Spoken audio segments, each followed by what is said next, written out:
नमस्कार, मी लतिका। आज मी तुम्हाला दाखवणार आहे कोथिंबीरची भजी। त्यासाठी बघा वाडगं घेतलेलं आहे आणि छोट्या आकाराची एक जुडी घेतलेली आहे आणि तिला बघा अशी मोठी मोठी मी कापून घेतलेली, जास्त अशी बारीक कापली नाही ना। आणि फ्रेश एकदम चांगली बघा हिरवीगार अशी कोथिंबीर आहे। काढून घेऊया आपण एका वाडग्यामध्ये। कोथिंबीर बघा मी काढून घेतलेली आहे। छोटे छोटे त्याची जेवढी कवळी देठ होती ना ती पण मी घेतलेली आहेत बघा।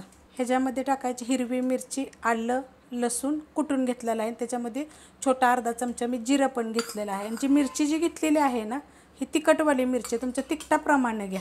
थोडासा ओवा घेतलेला आहे, हातावर असं चोळून घेतलेला आहे। 10 ते 15 कढीपत्त्याची पानं अशी बारीक बघा कापलेली आहेत। असे छोटा अर्धा चमचा धने दरदरे असे कुटून घेतलेले। ह्याची रेसिपी पण मी अपलोड केलेली आहे। त्यात टाकायची आपल्याला थोडीशी हिंग पावडर, त्यात टाकायची आपल्याला थोडीशी हळद। मीडियम आकाराचा कांदा बघा असा बारीक कापून घेतलेला आहे। कांदा थोडा जास्त घातला तरी पण चालेल। चवीप्रमाणे टाकायचं मीठ, 1 वाटी बेसन पीठ टाकायचे, 2 चमचे आपल्याला टाकायचे तांदळाचं पीठ। ह्या चमच्याच्या मापाने मी 2 चमचे घेतलं होतं। आता आपल्याला ह्याच्यात टाकायचे थोडं थोडं पाणी आणि मिक्स करून घ्यायचे। मस्त असं बघा मिक्स करून घेतलेलं आहे। आता ह्याच्यामध्ये टाकायचे आपल्याला थोडंसं सोडा, एकदम थोडासा घेतलाय बघा। 1-2 चिमूट घ्यायचा फक्त, जास्त घ्यायचा नाहीये। तुम्ही ह्याच्यामध्ये 1 चमचा कडक गरम तेल सुद्धा टाकू शकता आणि थोडंसं त्याच्यावर आपण पाणी टाकूया। जर तुम्हाला कुरकुरीत भजी पाहिजे असेल ना तर एवढं पातळ करायचं नाही। त्याची पण रेसिपी बघा मी अपलोड केलेली आहे कोथिंबीरची। तर छान लागतात का नाही तुम्ही जरूर करा बरं का। आता ह्याला काय करणार आहे, 2 मिनटं मी फेटून घेणार आहे। सोडा टाकल्याच्या नंतर अगोदर जरी फेटलं तरी चालेल, पण मी आता ह्याला 2 मिनटं एकसारखं फेटून घेणार आहे। मस्त असं बघा फेटून घेतलेलं आहे। 2 मिनटं एकसारखं एकाच साईडनं असं फेटून घेतलेलं आहे। आता आपण बनवायला घेऊया। तेल ठेवले बघा गरम करायला आणि तेल चांगलं आपलं कडक गरम झालेलं आहे। तर अशा पद्धतीने सोडून घ्यायची भजी।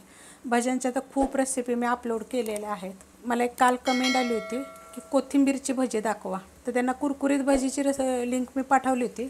तर त्यांनी असं सांगितलं की गोल बनवू शकता का, तर मग हे अशा पद्धतीत बघा बनवा, इतकं छान लागतात का नाही, मस्त लागतात हे अशी भजी। काय होतं माहिती आहे का, आता पालेभाज्या जरा चांगल्या भेटतात ना, तर काय गोष्टी अशा करून खायच्या, मग तुम्हाला चव कळेल। आणि जास्त पण कोथिंबीर ना, एक छोटी जुडी घालायची, त्याच्यामध्ये 25 ते 30 बघा ही भजी बनतात। आणि आता हे टाकून झालेले आहेत बघा। आता 1 मिनिट फक्त फेस कमी झाला की आपल्याला हलवायचं। फेस बघा कमी झालेला आहे आणि गॅस आहे मीडियम गॅसवर केलेला आहे। अशा पद्धतीने हलवून घ्यायचं सगळीकडून, राहिलेलं असे पलटी करायचे। एकदम टमटमीत फुगतात। जरी तुम्हाला जर सोडा जर टाकायचा नसेल ना तर 2 चमचे मग गरम तेल टाका, एकदम कडक गरम करून टाकायचं। आणि दुसरी गोष्ट म्हणजे मग पहिलं पीठ काय करायचं, थोडंसं पाणी टाकून चांगलं फेटून घ्यायचं। तशा पण रेसिपी मी सांगितलेलं आहे।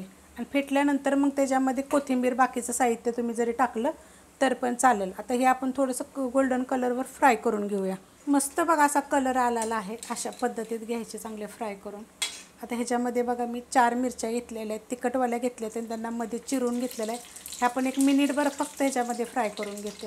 मस्त असं बघा मिरच्या पण फ्राय झालेल्या आहेत, काढून घेऊया आपण। बिलकुल तेलकट वगैरे नाही, आतून एकदम जाळीदार होतात आणि चवीला पण छान। कोथिंबीरची चव कशी असते, एकदम मस्त लागतात भजी। तुम्ही कधी केल्यात का कोथिंबीरची भजी? केले असले तर मला तुम्ही कशी करता जरा कमेंट करून सांगा।